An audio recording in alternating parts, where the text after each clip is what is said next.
বিদেশে অসুস্থ হলে প্রবাসীদের করণীয়। প্রবাসীদের জন্য বিদেশে একা থাকা অবস্থায় অসুস্থ হয়ে পড়াটা খুবই উদ্বেগের বিষয়।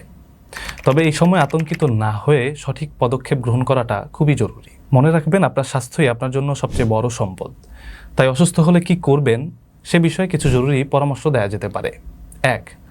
অসুস্থ বোধ করার সাথে সাথে আপনার কোম্পানির সুপারভাইজার বা ম্যানেজারকে জানান। আপনার স্বাস্থ্য বীমা এবং চিকিৎসার জন্য প্রয়োজনীয় সকল তথ্য তাদের কাছেই থাকে। 2. আপনার রুমমেট, সহকর্মী বা কাছের কোনো বন্ধুকে আপনার পরিস্থিতি সম্পর্কে জানিয়ে রাখুন, যাতে জরুরি প্রয়োজনে তারা আপনাকে সাহায্য করতে পারে। 3. দেরি না করে কোম্পানি নির্ধারিত বা নিকটস্থ কোনো হাসপাতাল বা ক্লিনিকে যান। চিকিৎসকের কাছে আপনার শারীরিক সমস্যার কথা বিস্তারিত খুলে বলুন। ভাষার সমস্যা হলে কোনো দোভাষীর সাহায্য নিন। 4. নথিপত্র সংরক্ষণ করুন। ডাক্তারের ব্যবস্থাপত্র, হাসপাতালের রিপোর্ট এবং চিকিৎসার সকল কাগজ যত্ন করে সংরক্ষণ করুন। এগুলো বীমার টাকা পেতে এবং পরবর্তীতে চিকিৎসার জন্য প্রয়োজন হবে। 5. যদি আপনার কোম্পানি কোনো কারণে অসহযোগিতা করে বা পরিস্থিতি গুরুতর হয়, তাহলে দেরি না করে সংশ্লিষ্ট দেশে অবস্থিত বাংলাদেশ দূতাবাসে যোগাযোগ করুন।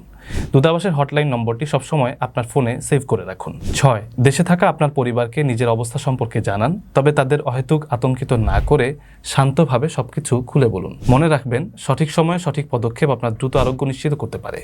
তাই অসুস্থতাকে অবহেলা না করে সচেতন হন এবং প্রয়োজনীয় সাহায্য নিন। সুস্থ থাকুন এবং নিরাপদ থাকুন।